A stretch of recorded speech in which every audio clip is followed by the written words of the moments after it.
So, The Last of Us Season 2 is coming out pretty soon, a partial adaptation of The Last of Us Part 2. I don't know what this adaptation will entail just yet, or how they're gonna split the action, given that The Last of Us Part 2 has a very non-traditional structuring, but either way, unlike the game, I don't think it's really gonna cause too much of a stir. At least from people who weren't already planning on making a fuss. Because in games, we have this inbuilt expectations of our favorite characters having plot armor, so we're really not used to seeing our favorite characters bite it. Meanwhile, in television, characters die a lot more often, especially considering that this is an HBO show.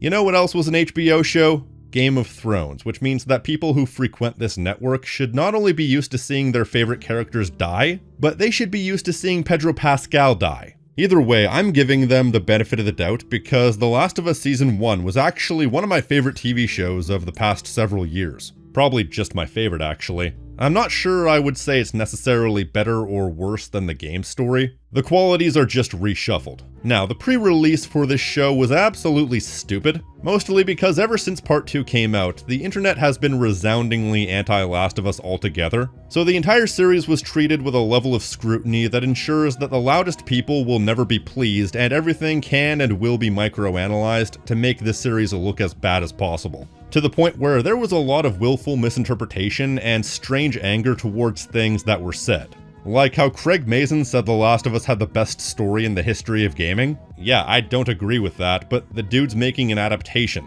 Do you expect him to say the game sucks? Or there was one point where Craig Mazin made a point about how characters in games dying is less significant than characters in TV shows dying, and people had a field day with that one, tending to bring up how much pushback Joel's death in The Last of Us 2 got, when what he was obviously saying was killing people in games don't necessarily have the same impact because a lot of enemies in games are just fodder for the sake of gameplay. Like, for example, I don't know who this guy is, I just killed him to move on to the next area. Meanwhile, characters dying in a TV show is almost always more significant because it has to be deliberately weaved into the story. Even if it's a nameless goon, they're still a part of the story that has to be shot and edited in. It's not just an incidental part of the experience, so there's no wasted motion in that respect. But I think the most significantly debunkable talking point about this show is why they would even bother making an adaptation when the game is already pretty cinematic in itself. I saw this everywhere, even friends, people I respect were asking this question, and it's pretty obvious. So obvious that Neil Druckmann specified it in the first episode of the official show podcast. As popular as gaming is,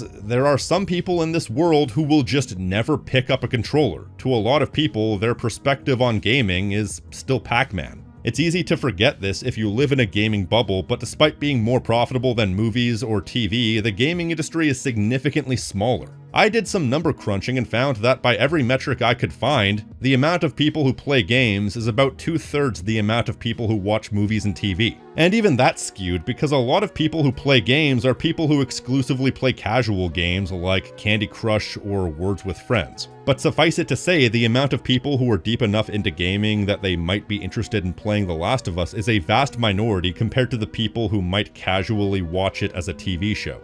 That's just the truth. It's easy to say that a well-presented Let's Play is already The Last of Us TV show, but in practice, that ended up not being the case. Besides, if a major Hollywood producer comes up to you and says, "I want to adapt your game into an HBO TV show," you know what you say? You say, "Where the hell do I sign?" So the show famously stars Pedro Pascal as Joel Miller and Bella Ramsey as Ellie Williams. I was largely unfamiliar with both these people going into the show. I only previously saw Pedro Pascal in Season 1 of The Mandalorian, which I binged when it was new, but I never really paid any mind to the guy under the mask. I just thought he looked like some schlub. And Bella Ramsey was somebody I was completely unfamiliar with, as I had never watched Game of Thrones, a choice which in hindsight is a good thing.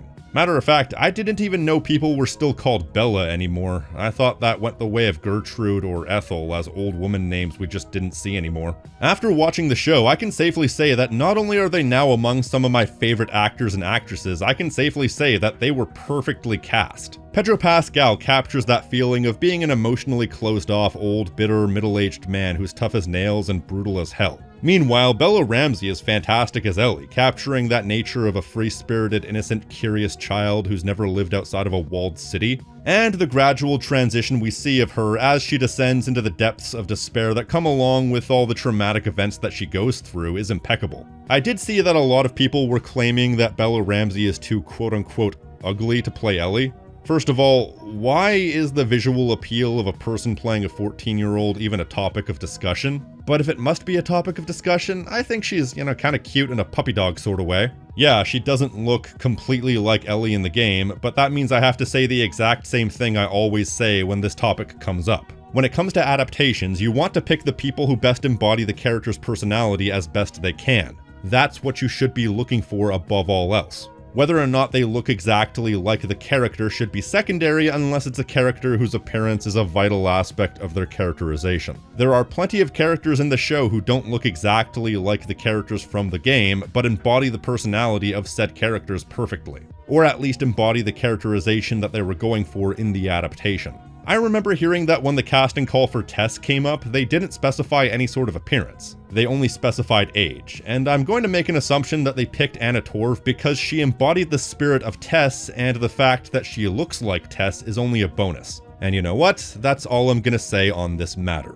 Now let's talk about storytelling in games for a second. Games are unique in how they're able to immerse players into a world completely free of restriction. That's where things like Dark Souls thrive because they're able to tell a story of a world just by having the players discover the details by themselves. But that's a free and open game. When it comes to linear games, linear narratives are no less valid as a means to tell a story, but are also working against themselves in a sense. That's where the term standard video game story progression comes in. Based on the basic pacing of the average game, you need a certain level of gameplay to story ratio. You can still tell the story that you want, and it can be a great story, but first of all, it needs to be an action-heavy story to keep the players engaged, at least in the case of a mainstream-level game, and you may need to interrupt the story segments to insert gameplay to keep the players engaged. This is something that I would argue all linear action games struggle with, and that includes The Last of Us. It's not a fault of the game necessarily, or any game for that matter, it's just inherent to the medium. Of course, this doesn't happen for all genres or franchises, but as far as games that appeal on a mainstream level, unless you have rapport with the audience to where you've kind of earned the ability to have 20-minute cutscenes, i.e. Hideo Kojima, you can't do that. And unpopular opinion, I'm actually not really a fan of his style of story progression.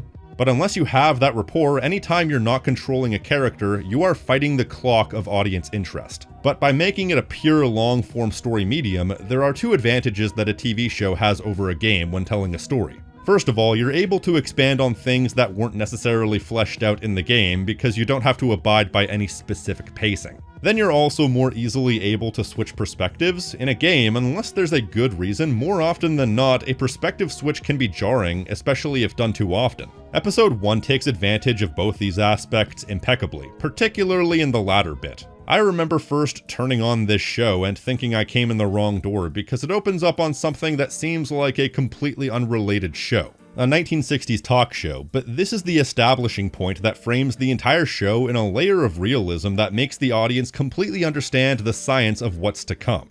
Viruses can make us ill, but fungi can alter our very minds. You have an epidemiologist named Dr. Newman discussing why the most imminent threat to humanity is a fungal infection, and how something like cordyceps could cause an existential threat to humanity if it were able to withstand higher temperatures. Like, say, if the Earth heated up and it was forced to evolve, therefore being able to survive in humans. Currently, there are no reasons for fungi to evolve to be able to withstand higher temperatures, but what if that were to change? That right there is such a stupendous bit of dramatic foreshadowing that uses the common knowledge of the world as a means to frame everything. Even if you don't believe in what he's talking about, we're all aware of what he's talking about. And the way the talk show goes from light and jovial to deadly serious as the interview goes on is expertly crafted.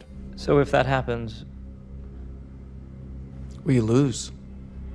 I didn't know this is what I wanted as an intro to the series, but this is perfect. Then there's another departure from the game. The next chunk of the episode is told exclusively through Sarah's perspective, Joel's daughter. First of all, I want to talk about Nico Parker because when it comes to picking the best actress, I don't want anybody slagging off Nico Parker because she f***ing nails it. She is so insanely natural. Her acting skill is so far beyond what it should be for her age, and honestly, it made me sad knowing that she was only going to be in the first half of the first episode. Chocolate chip?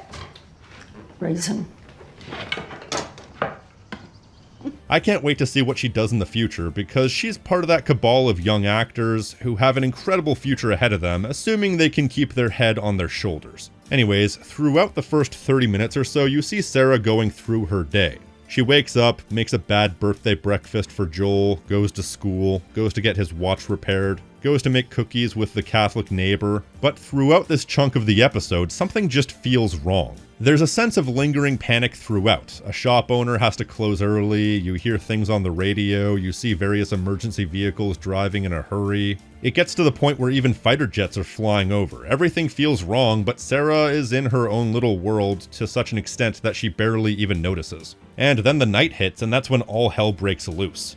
This is pretty well a shot-for-shot recreation of the opening of the game, except there's one moment in this chunk of the episode that spells out the mission statement of this series to me. In the game, Joel and company get hit by a car, and that's why they have to go on foot. But in the TV show, they narrowly avoid being hit by the car, and instead what forces them on foot is their car being destroyed by the debris of a nearby plane crash. So the message is clear. You may have played the game, but we're going to be playing with your expectations. But they don't play with your expectations too much. As such, the rest of the sequence plays out exactly how you know it to. And seeing as Sarah's death scene is pretty much the emotional linchpin of the entire story, they could not have done it better. Sarah's panicking and dwindling breaths, which is almost eerily believable, Joel's denial and slow realization of what's happening, Tommy standing off to the side completely powerless, God, really shows you just how terrific every single actor in this show is. And believe it or not, this was actually not too long before episode 1 was supposed to end.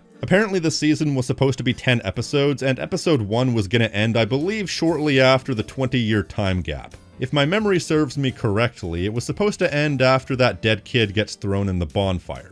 So you get a glimpse of how emotionally dead Joel is, that this doesn't even faze him, and then I think they were supposed to show Ellie, and that was supposed to be it. The way they ended up doing it is definitely better, because if you just show that incredibly depressing chunk of the story set in 2003 and just end it there, you don't have any reason to come back because you have yet to introduce what the actual main plot is following the 20-year time gap. Where the episode really ends is at the point where they've just escaped the QZ and found out that Ellie is infected. Everything in between keeps the ball rolling, some of which you've seen in the game, some of which is brand new. The most notable change would probably be the reason why Joel is doing the gig for the Fireflies. In the game, it's for weapons. In this, he wants to get a car so he can drive out west to try and find his brother Tommy as they've lost contact. And that makes total sense and brings things down to a more human level. The fact that Tommy is a former Firefly and can help them out is only a bonus. They also go out of their way to showcase the relationship between Joel and Tess a lot more. How they're emotionally broken people who find comfort in each other, but also Joel is sort of Tess's attack dog. If you're feeling lost, Tell me to look for the light and I'll break your jaw. But the best part of the episode is the ending punctuation. They introduced this unhinged guard who's addicted to oxy earlier in the episode, and he just so happens to be the one who catches them. And he wants to shoot Ellie, but the light in his face gives Joel a PTSD flashback, which makes him flip out. I know some people were speculating that this was his natural protective instinct because once a father, always a father. And I feel like that may play a part in it, but I think it has to do more with PTSD. After that, they run into the darkness. This pilot is 80 minutes of some of the most compelling TV I've ever experienced. It's nothing short of a masterclass. It helps that the bones of the story were already there and were already provably beloved by many people. Don't try and revise history on me, okay? I was there. I know just how beloved this game and its story was when it was released. Unfortunately, Episode 2 doesn't really live up to Episode 1, but it would be impossible for it to do so. It starts out really strong with the second cold opening of the show. This time showing a mycology professor in Indonesia trying to identify one of the first people to be infected. Something they briefly hint at in the radio broadcast in Episode 1. Continued disturbances in Jakarta, but are advising U.S. Jakarta. Where is that, Middle East? And this chunk of the episode serves the exact same purpose as the cold open of episode 1, starting out normal, and as the scene goes on, you get a sense of the impending doom, culminating with the mycology professor expressing how there's no hope because there's no way to cure a fungus. And she insists that they bomb the city and everyone in it to contain the disease. The way it's built up is figuratively and literally a big bomb to drop. It's an extremely creepy and extremely effective scene, even if I do feel the urge to look away at times, and not just when the camera lingers on a very not pleasant to look at naked person. Then the rest of the episode is good, but not nearly as dramatic or compelling as episode 1. A lot of it is just walking and talking. To be fair, they have a lot to establish, and there is a lot of good conversation. I especially like the bonding moments between Tess and Ellie because you can see that had Tess survived, she would have ended up being closer to Ellie because she's the significantly less jaded one. How old are you? 14. Wow. I mean, you got some balls on you, sister. And in the few moments between Ellie and Joel, you can tell that Joel is really struggling to speak to her regardless of his protective instincts. Because even though it's been 20 years, the wound is still fresh. This is also the episode where we see the infected fully realized for the first time, and thankfully they went for fully practical effects. And I love how they're presented. The stunt actors are absolutely impeccable in their mannerisms. The way they move, the way they sound, that combined with the superb prosthetics, it makes for one hell of a creepy bunch of crawlies. Especially the clickers. Those things are terrifying. They also introduce the idea that there are fungal links that run underground that can connect various hordes of infected, so if you step on the wrong spot, you can alert an entire mob of infected a mile away. I was listening to the post-show podcast of episode 2, and Neil Druckmann was saying that this was a Craig Mazin idea, and it's funny listening to these podcasts because whenever Craig had a really good idea, apparently Neil would respond with something along the lines of, "You motherfucker, why didn't I think of that?" In a joking manner, of course. Episode 5 will have another such idea. I'm not overly familiar with Craig Mazin's body of work, but he really understands the art of making television and how to structure an episodic story.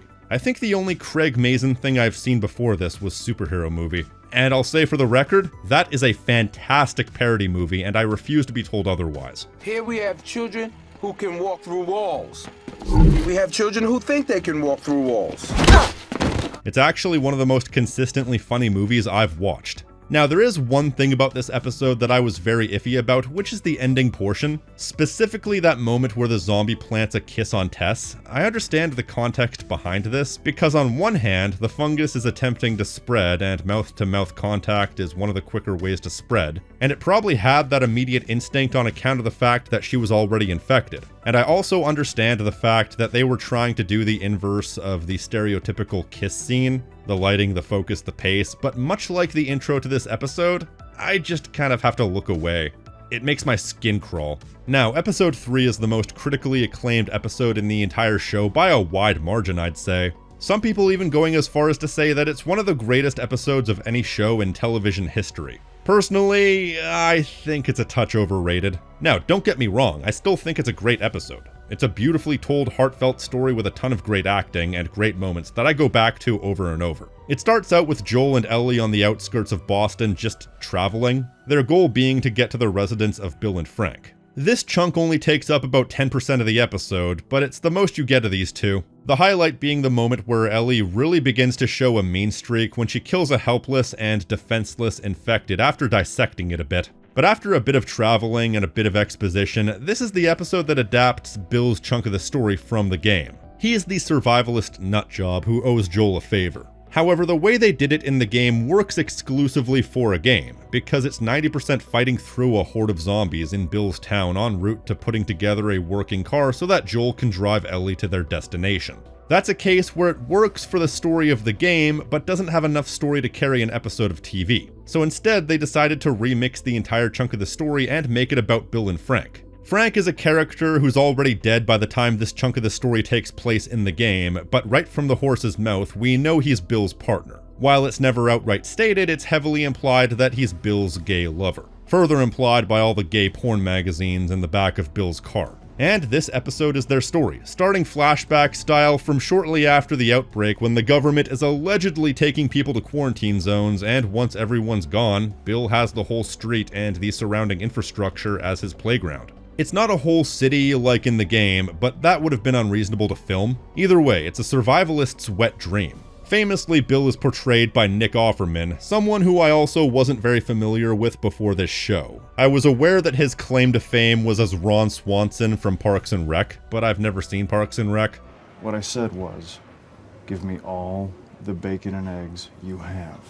As a matter of fact, just assume I've never seen most shows. Outside of the shows I've covered for this channel, I can probably count on one hand the amount of TV shows I've watched a full season of in the past decade. Either way, they couldn't have picked a better actor to play Bill than Nick Offerman, capturing that paranoia but almost childlike glee when society finally collapsed and he was able to play around in his personal playground. Matter of fact, what I love about Bill in this show is that he's such an over-the-top character that he actually creates a lot of humorous moments, but they also come across as very natural to the character. You live in a psycho bunker where 9/11 was an inside job and the government are all Nazis. The government are all Nazis! Well, yeah, now, but not then.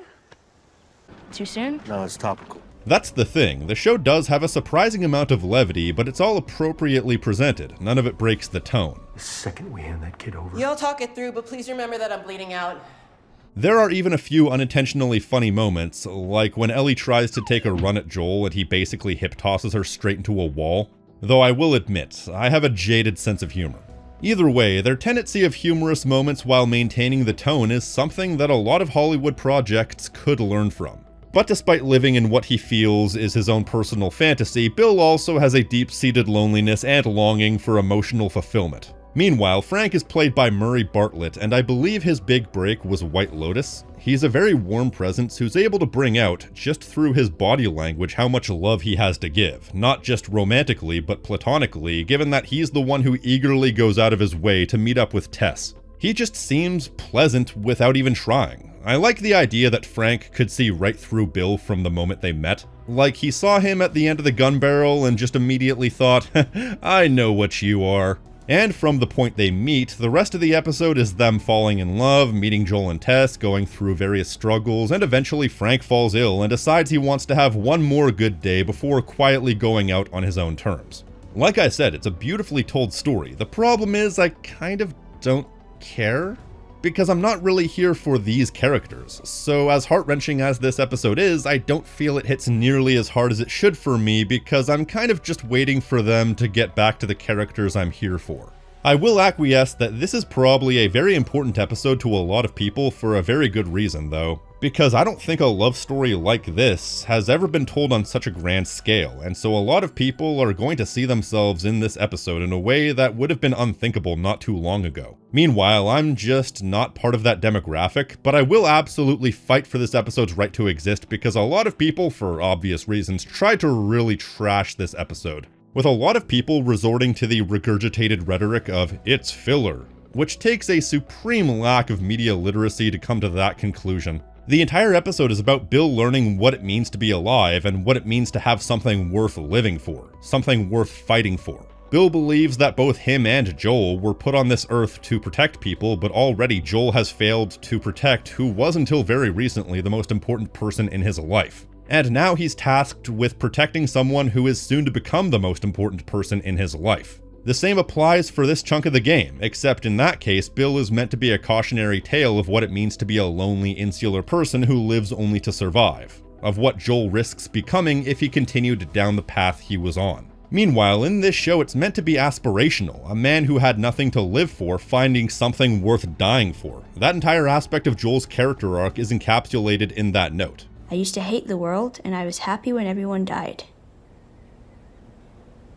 But I was wrong, because there was one person worth saving. That's what I did. They quite literally spell out the entire point of the episode for you, and yeah, we could have just cut to them getting to the house and then finding the notes and skip the whole emotional journey getting there, but then we wouldn't have the emotional context that makes it make so much sense for Joel's character arc. We would be missing the vital context of why it's important for Joel to be able to open up again. It may not have been part of the main plot, but it was a necessary inclusion for the story they were telling, and I think to say otherwise is missing the point. Whether it's willful misinterpretation or not is another discussion. So yes, I don't think this episode is all it's cracked up to be, but I do think it's very good. I rank it as a B-tier episode. It's good, but not top tier for me, which brings us to the 1-2 punch of episode 4 and episode 5. Something that's notable about these two episodes is the fact that this part of the game is set in Pittsburgh, Pennsylvania. Meanwhile, in the TV show, this part is set in Kansas City, Missouri. The official reason for this being that they were filming these scenes in Calgary and felt that Calgary looked a lot more like Kansas City than it did Pittsburgh. I've never been to Kansas City, but I'm going to assume that much like Calgary, it's a gray, boring, rundown city with a perplexingly high population despite being in the middle of nowhere. But I actually prefer this part of the story to be set in Kansas City, and that's for one simple reason. Losing the car in Pittsburgh meant they had to hike 1,800 miles to get to Jackson, and they made that distance starting in the late summer and getting there by the end of fall. Meanwhile, from Kansas City, it's just over 1,000 miles, and it's the dead of winter by the time they get to Wyoming. Much more believable. Now, I think episode 4, Please Hold to My Hand, is a good episode with a lot of good character moments, but it doesn't really hold up on its own. Though it doesn't really need to anymore. You see, this is the type of episode that ends on a cliffhanger and heavily relies on the next episode to tell the story, and since the whole season is out now, you can easily watch these two episodes back to back. But I can't tell you how massive my blue balls were when the episode ended on that cliffhanger of Ellie and Joel waking up to Henry and Sam pointing guns at them, and I had to wait a whole ass week for the resolution. But if you just watch this episode by itself, you'll find it's a story about Joel and Ellie getting trapped in Kansas City after their truck is ambushed, and then them ducking the city's authority, of which we know very little about at this point, and then eventually setting up shop in a high-rise building for the night. You also get a story about this woman named Kathleen hunting down the people responsible for killing her brother. Kathleen being the authority of this city, and if you watch this episode by itself, it's a lot of setup and not a lot of payoff, but it is primarily carried by the budding friendship between Joel and Ellie, which is fucking adorable. Despite being an emotionally repressed, stern brick wall of emotion to Ellie for the entire show so far, the moment she expressed some fear over the idea that they may get attacked by raiders in the middle of the night, Joel decides to stay up and stand guard without her knowing, showing that he's not ready to open up to her, but he's absolutely wanting to protect her. Then later into the episode, they recreate that famous moment where Ellie has to shoot a guy to save Joel, and unlike in the game, Joel doesn't get overtly mad at Ellie. Instead, he gets mad at himself, on one hand for not being strong enough to do this on his own, and on the other hand, not being able to protect Ellie from the grim realities of the world they live in. Because despite everything, Ellie still has a childlike innocence, and Joel knows extremely well how traumatizing the world is, and in a world like that, innocence is something worth coveting, and this leads to a really simple quiet moment where Joel teaches Ellie how to hold a gun. There you go. Look at...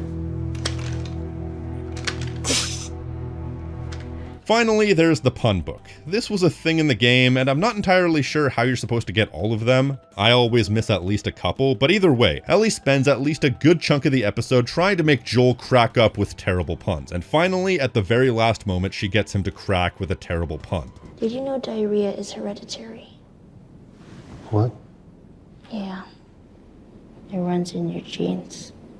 That is so goddamn stupid. You laughed, motherfucker. I didn't laugh. Yes, you did. Jesus, I'm losing it. You're losing it big time. That is so fucking adorable. My god, I love their dynamic. And you know what really sells the character dynamics here? It's the fact that Pedro Pascal and Bella Ramsey have such a great on-screen chemistry, and part of that comes down to the fact that you can really tell the actors do genuinely like each other. I love watching them in interviews because they have such a great father-daughter chemistry, although I think in real life Pedro is more of the daughter. Like, Bella Ramsey has such chaotic energy, while Pedro Pascal has such a level of goofy genuineness that makes them an absolutely fantastic double act. Though I will say, one of the more good faith criticisms I've heard of this show is the fact that you don't get as much of the Joel and Ellie bonding. Which I think is slightly unreasonable though, because in the game you have pretty much 12 hours of almost non-stop interaction between the two, whereas in the TV show you're kind of limited by episode runtime and the fact that the dialogue has to be a lot more succinct because you want to get the point across in as few words as possible. And I personally feel that their dynamic, while more succinct, is by no means poorly done or undercooked. I feel the same investment between these two that I do in the game. But yeah, episode 4 and 5 are not the type of episodes that you want to watch separately. You kind of want to watch them back to back and treat them as one long episode. In fact, here's something I kind of realized when I was going back to this show. I feel like if you were to combine episodes 4 and 5 into a single episode, it's easily top 3. But individually, I find them slightly disappointing. Episode 5 is great as it is, but as a standalone episode feels a bit disjointed. The story starts pretty far backwards, showing the liberation of the Kansas City QZ and the brutal, disgusting things the Liberators are doing. This is a very deliberate choice, as they mentioned in the podcast, because they wanted to show the very human tendency for usurpers to become just as bad as the people that previously oppressed them. This is like a mini French Revolution. And what cements the quality of these episodes for me is how they were able to characterize what was just a random faction of enemies. In the game, the people in Pittsburgh were just random raiders who run the area. I guess it's implied that they took down the local Fedra forces, but in the game, they're just a generic obstacle. But that works, because you're naturally invested in keeping these characters alive just on account of the fact that you're controlling them, and if you were to try and tell a story of the Pittsburgh QZ being overrun by a righteous revolution, it might have gotten in the way of the story they were telling in the game. But in a story-based format, you need to give them personality on account of the fact that just surviving against a faceless enemy doesn't really carry the drama. So they took the opportunity to tell the story of the militia, particularly how the people of the QZ were violently and sexually abused by Fedra until the people revolted. The leader of the revolt, and therefore the de facto leader of the QZ, is Kathleen. While only briefly introduced in the previous episode, now her story is properly told, and she is fantastic. She's like the final evolution of a Karen,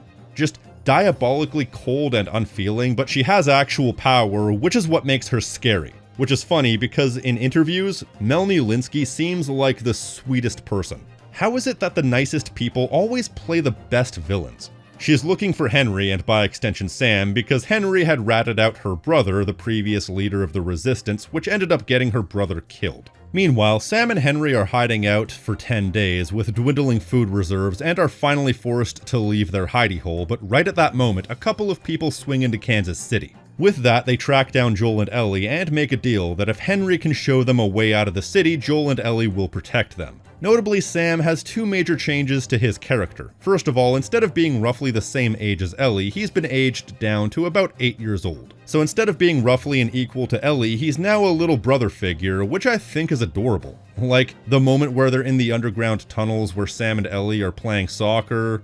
God, it's so cute. It's those little human moments that really make the experience. That's one of the things that The Last of Us is all about, the human experience in an extreme situation. Endure and survive.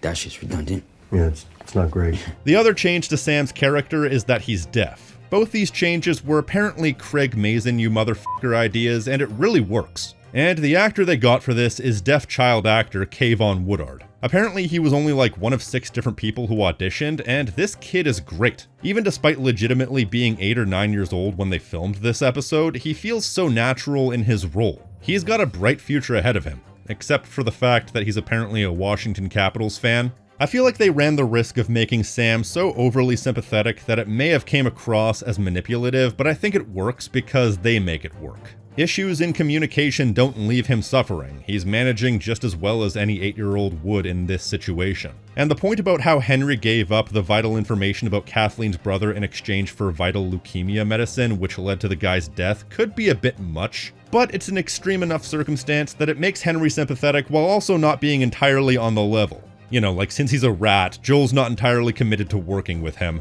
It also helps to communicate the larger themes of the show and the entire franchise of how far would you be willing to go for the ones you love.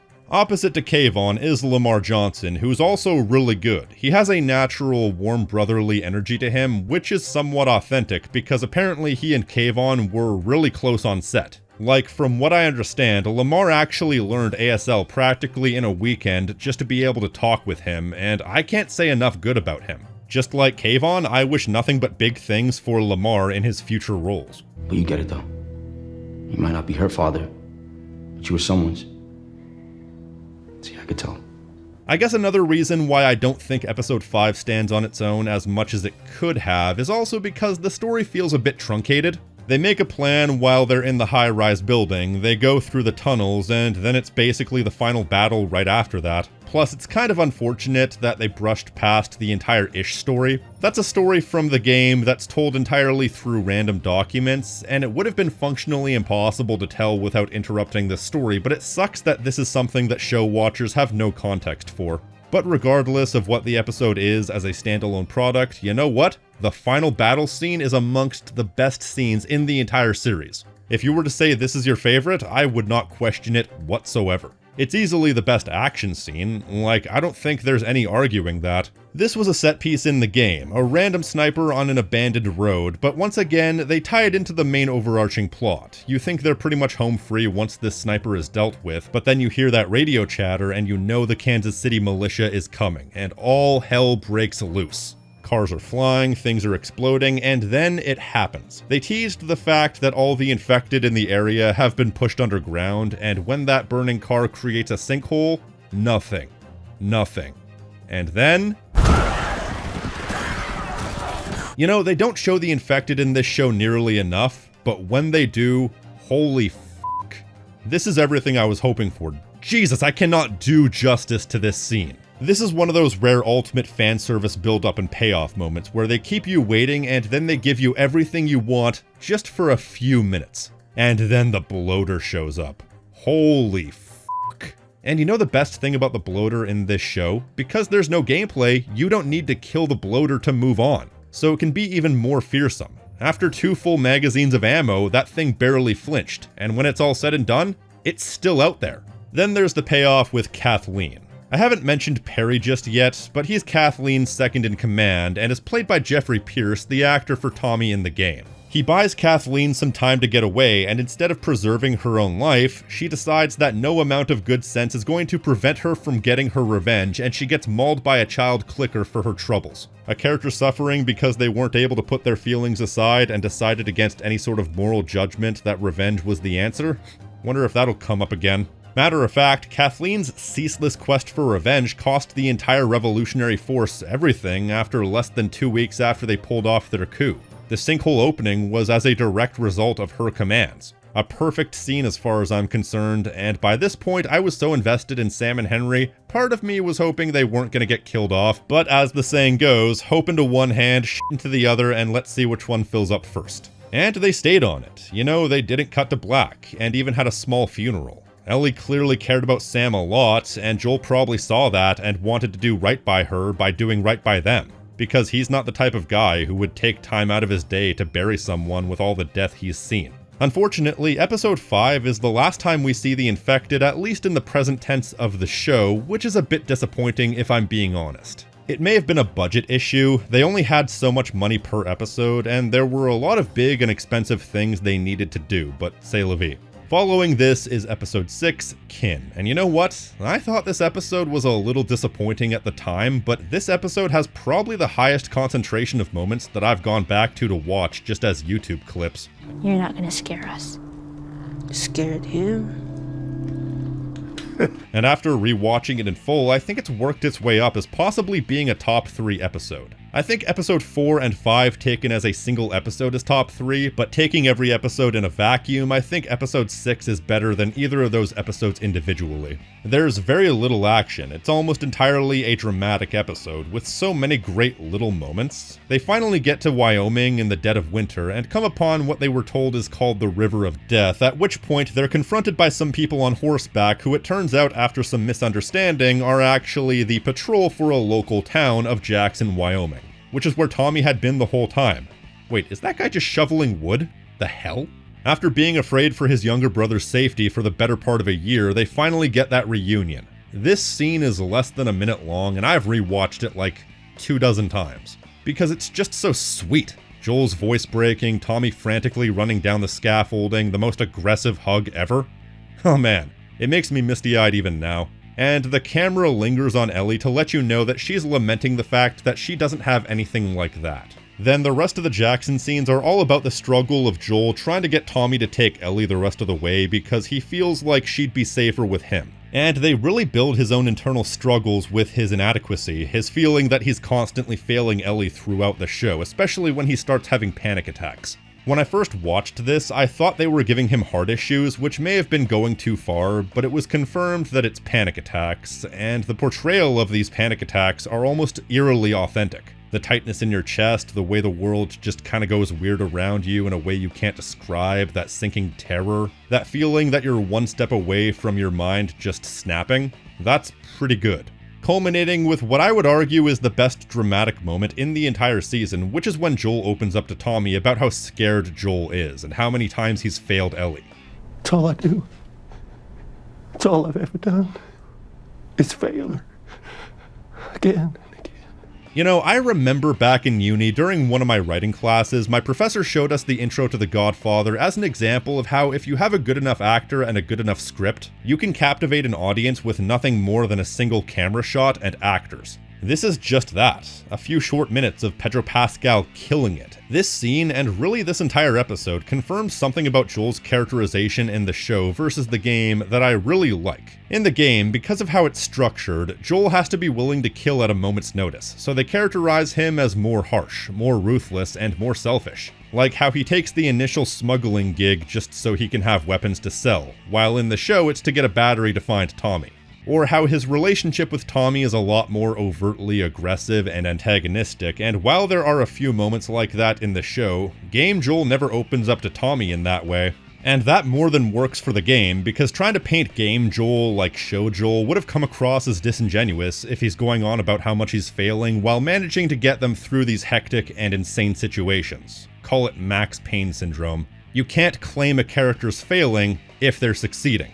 Meanwhile, the opposite applies to the TV show. The lower concentration of action in the TV show would have made Joel's aggression and ruthlessness come across as less justifiable and would have made him less likable, so both work for their own individual reasons, and of course the actor for Tommy, Gabriel Luna, also carries his own weight through these scenes and the rest of the series. This episode was definitely his coming out party, and the brotherly rivalry mixed with the apprehension he has towards his brother and getting involved with anything he's involved in is played off really well.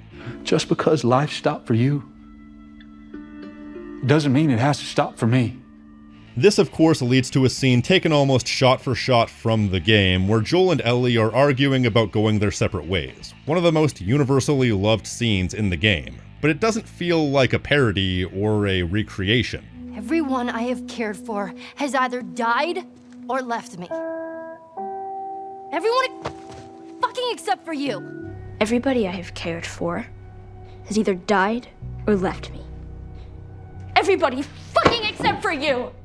It still feels very much like these people are giving their own take, which actually reminds me, I remember another one of the brain-dead takes before the show came out was about how Pedro and Bella were specifically told not to play or watch the game. People were trying to push this as disrespecting the source material, or that the creators hated the game, or whatever. And it's like, guys, just put on your thinking caps for a second. They obviously wanted Bella and Pedro to give their own performances. And if they were too familiar with how the games did it, they probably would have ended up trying to emulate someone else's performance rather than trying to give it their own take. Let me tell you something, I've only played the game twice, but in the Reignited trilogy, I generally skip the cutscenes because I hate the voice acting in those games, or that game, or whatever the case may be. But I think the worst of it is in the first game, where Tom Kenny is attempting to do an impression of Carlos Alazraqui, and it sounds so forced, because he's not doing an authentic performance, he's attempting to be like someone else. What about Nasty Nork? I'm going after him. Cringe. And that's what we would have ended up with had they been too familiar with the game. I like that they're giving it their own spin, even in scenes which are pretty much shot-for-shot recreations like this. But Joel's finally able to reconcile his feelings and decides, damn the consequences, Ellie deserves a choice, and chooses Joel without hesitation. You deserve a choice. I still think you'd be better off with Tommy. Let's go. Okay. Literally without hesitation. Although Joel's initial proposal was that the three of them could go to Colorado State. Why Tommy agreed to take Ellie by himself, but then the offer of all three of them going suddenly was off the table? I wonder why that's the case. All they would need to do is add a couple of extra lines. Hey, I can still go with you guys if you want. It's fine. Stay here with your family. Besides, I'm afraid of what your wife would do to me if anything happened to you. They have a line like that in the game, but don't have one in the TV show. I don't know why. Your wife kind of scares me. I don't want her coming after me. Either way, from this, we get what amounts to a week or so of Ellie and Joel bonding on their way to their destination. Really, it's the only truly good times they ever have, and it's very sweet. It also results in a few of the best moments in the show. Gentle, steady, nice and slow. You gonna shoot this thing or get it pregnant? And then Colorado State, and then the injury. Some people have taken issue with the fact that the injury he sustains in the TV show is so much less brutal than in the game, because in the game he falls off a 2-story drop onto some rebar. Now, let me just make this clear. They give you the ability to heal from bullet wounds by patching yourself up with first aid kits. So therefore, an injury that would have put somebody properly out of commission would have had to be a big deal. But even with that, I always thought this was a touch over the top. The amount of internal injuries you would sustain from a drop like that? Like, first of all, you'd shatter your ribs, the impact would liquefy half your organs, you'd definitely pierce both your lungs, you'd probably have a pretty serious concussion from the impact, and oh yeah, you also have a hole in your stomach. Meanwhile, in this, you can't just hand wave away injuries like you can in the game, and so the injury needed to be scaled way the hell down. So he gets stabbed with a broken baseball bat. That's perfectly fine. It's obviously a serious injury, but also something that you could realistically recover from even in an apocalyptic scenario. And the following scene? Dear God, imagine if this was the first time you've experienced the story and you see Joel fall off the horse along with the stripped down reprisal of Never Let Me Down Again. You're thinking, oh, he's dead. Like, it's a stomach-curdlingly tragic scene. I love it. But he's not dead, he's just in pretty rough shape. And this plays into episode 7, Left Behind, which is an adaptation of the DLC of the same name. And cards on the table, I never liked that DLC. I played through it once, and I think you could get the same experience just by reading a summary. I get what they were doing, because this is a moment where Ellie is umming and erring about whether or not she should leave Joel to die and go back to Jackson by herself, or if she should fight to keep him alive, and this is paralleled with a story of Riley, Ellie's roommate when she was still in the QZ, who was Ellie's first crush, first love, and first loss. I do, however, think the episode is better than the DLC, because in the game, the big issues I found was, first of all, in the modern day setting, Ellie is searching for medical supplies to save Joel. That's a tiny chunk of the story that stretched out to like an hour's worth of gameplay. Meanwhile, the flashback to Riley's story is a fine story to tell, but they decided to try and take the game's mechanics and pare them down to a more domesticated style on account of the fact that it's just friends hanging out at the mall.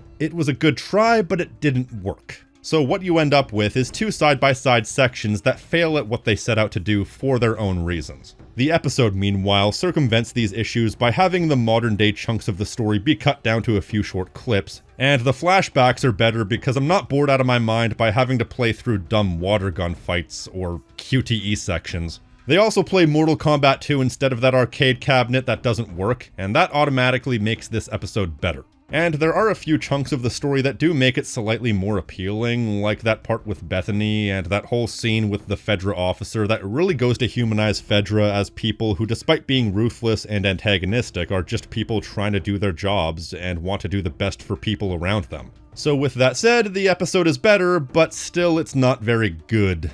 I don't think it's an interesting enough story in itself to carry the whole episode, so I'm not gripped in the same way that I was gripped by other scenes in other episodes. So I find myself thinking that this is a fine episode, but you really only need to watch it once. I could watch the other episodes of the show over and over. Meanwhile, I could easily skip this one, and had I not needed to rewatch it for this video, I would have skipped over it. It's not a fault of the episode, it's just a fault of the weaknesses of what they were attempting to adapt. And that's fine. But don't give up on the season in that moment, because the next episode, episode 8, is peak f***ing fiction. Easily my favorite episode of the show. In this episode, when we are in need, Ellie is on her own, scavenging for food and trying to take care of Joel, who's stitched up but fading. Meanwhile, there's a local team of scavengers run by a charismatic preacher named David. Oh my god, I was looking forward to seeing how they were going to do David in the show, and they met and then exceeded my expectations. He's played by Scott Shepherd, an actor who I am completely unfamiliar with, but I really love the way he was able to gradually turn the dial, starting off seeming like a completely reasonable person, and then becoming more and more sinister as the episode wore on until he hit the villain overdrive in the end. Also, second to him is a character named James, played by none other than Troy Baker, who played Joel in the games. Of all the actors who started out as voice actors, Troy seems to be the one I've noticed is starting to break through into Hollywood. There's a Trojan horse joke there somewhere. And I'm here to see it. He seems like a genuine dude. Although he certainly has some interesting opinions, like that one time he said that Joel and David are similar because they both want to control Ellie. Yeah, I'ma disagree with that analysis on the basis of what the f***. Either way, you probably know how this goes. Ellie meets David, trades some food for some medicine, while David tacitly threatens her and Joel. She treats Joel, but then David's men come for them. She runs away and causes a distraction, but then gets caught. And she and David have a battle of wits while Joel wakes up and tortures some guys for information on where she is. And you're just feeling the ticking clock as Joel struggles to try and find where Ellie was taken while Ellie is running out of time on account of the fact that David is basically goading her into making a choice of either coming with him or getting chopped up into today's stew. But there's so much to unpack here because, like I said, David starts out seemingly reasonable. He's a pastor, he's reading out Bible verses to comfort the people he's looking after, and those people look up to him. They see him as an aspirational leader. But you really get the sense that there's something up with him when he just pimp slaps a kid. But then you learn that they're also cannibals eating people without most of the crew even knowing. Can we bury my dad? No, my child, but I think you'll find your father will always be with us. And then there's the proposition to Ellie, and it starts to sink in, oh, this guy's a pedophile. Something that was alluded to but never outright stated in the game. As a matter of fact, his instincts, shall we say, are what cost him. Because in the moment of reaching down to unbutton his pants, Ellie's able to grab the machete he was holding and just goes to town on him. My god, I was cheering when I first saw this. Just brutalizing him and taking every ounce of emotion out on him. And unlike the game, Joel doesn't actually find her in the burning shack. He instead finds her as she's wandering outside. And just like in the game, him calling her baby girl, saying that phrase for the first time in 20 years, that's the emotional turning point of their relationship when he finally accepts her as his new daughter. And experiencing this all over again? It's okay, baby girl. Look at you. There was not a dry eye in the room. I cannot do this episode justice. It's sublime from moment one. The tension, the drama, the acting, the action, the visuals, it all comes together as some of the most compelling television I've seen, and I could spend hours going over the fine details, but it's worth it to experience it for yourself. Best part of the game and best part of the show. And with that in mind, you have to understand that the finale was never gonna live up to that. It starts off strong with a cold open surrounding the circumstances behind Ellie's birth, with her mother being played by none other than Ashley Johnson, the actress for Ellie in the games. They do that a lot in this show, and I really appreciate them giving the game actors their flowers, but it is so uncanny seeing Ashley Johnson in an IRL role, given that she looks and sounds like Game Ellie, but isn't. After all we've been through. Everything that I've done. Find someone to bring her up and make sure that she's safe. It's funny how there's no real consistency for me, because sometimes I like the stuff they add more than the stuff they carried over from the game, and sometimes it's the other way around. I feel like in this particular episode, the stuff they carried over from the game doesn't quite hit as hard because the last episode was, for me, the emotional climax. And now that I'm experiencing what comes next, it's not nearly as exciting as episode 8. A good chunk of it is just Joel trying to break through to Ellie because she's deeply traumatized and is disassociating. It's kind of one of those cases where I already know exactly what's gonna happen, so I find myself just waiting for the big hospital scene. That is, except for one particular moment when they really diverge from the game. I'll just say this, it's the scene where he finally opens up about the circumstances surrounding his scar and basically, in as clear and concise a manner as he can, while being incredibly emotionally repressed and jaded, tells Ellie that he loves her, and even encourages her to bring out the pun book for the first time in God knows how long. And right in that moment of mutual contentment, everything comes crashing down. Flashbang, shot to the head, Bob's your uncle.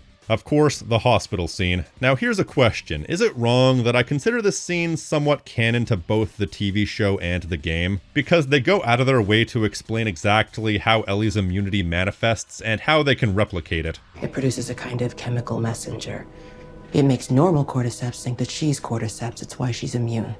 This is after they go out of their way in the first episode to explain how a fungal cure is largely impossible, so they're not running away from the idea that it would be functionally impossible to cure cordyceps. They're kind of playing into it and explaining a way around it, something they should have done given that even to this day, there's no possible way to make a cure is a recurring talking point. This is, as far as I'm concerned, a reasonable enough explanation that it could apply for both versions. And finally, we get the hotly debated hospital rampage. It's funny because in the game, it does inherently feel like you're an action hero because of the way the gameplay is presented, even though at its core you're still doing a horrible thing either way. Meanwhile, by eliminating the gameplay, they're able to present this in a much more harrowing way, drowning out the sound effects while playing the in-game soundtrack for the escape. All this while we watch Joel rampage through the hospital, taking out everyone, even taking out those who surrender because they could potentially be a threat later. Then he thoughtlessly caps an unknown doctor in the head without an ounce of hesitation. Weird, that specific camera shot reminds me of something.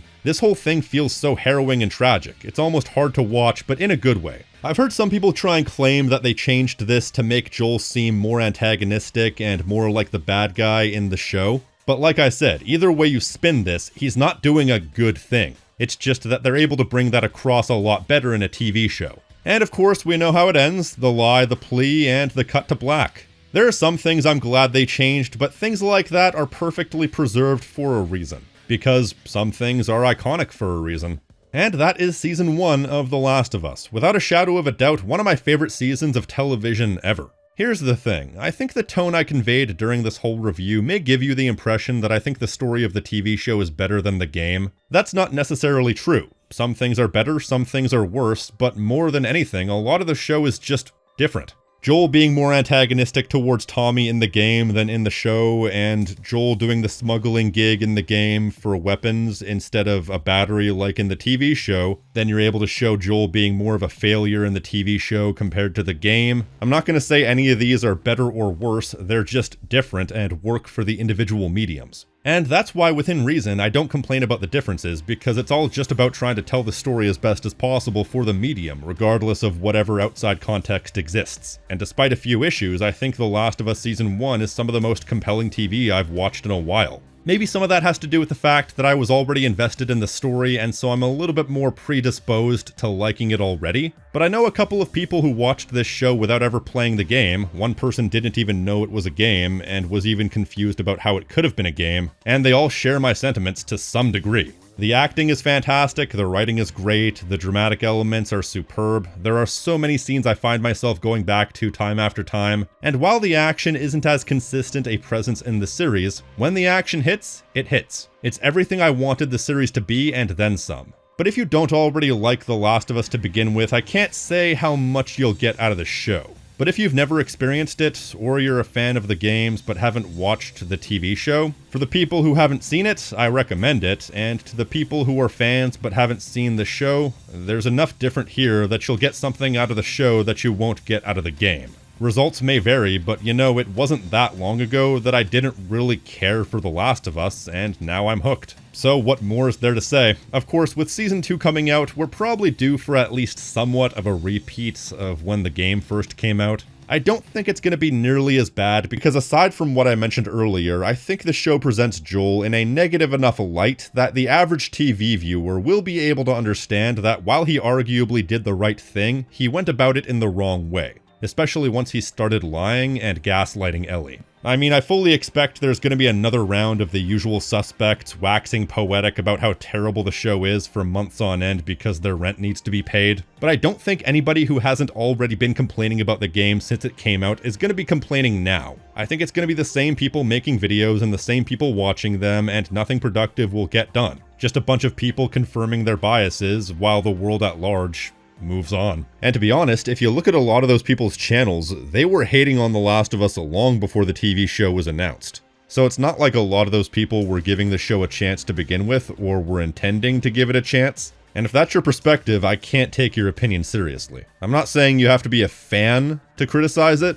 more so that you should be going into it with a good faith attitude. I could be wrong, maybe Season 2 will suck, but I'll hold my judgment with that because they've earned the benefit of the doubt from me. I can only say what I say and think what I think, and I think this season was great. And I'm not gonna lie or downplay my opinion just because some people don't like The Last of Us, and I'm not going to apologize for that opinion. And as long as you're willing to at the very least respectfully disagree with me, I'm willing to respectfully disagree with anybody. That's all I've ever encouraged, is mutual respect and decorum. Nothing more, nothing less. If you like what I do here and want to support the channel, you can like this video, leave a comment telling me what you think, subscribe, and hit the notification icon so you're always up to date on what I'm doing. And if you want to support the channel in a more direct fashion, you can pledge to my Patreon for unique perks and rewards, along with these fine folks right here.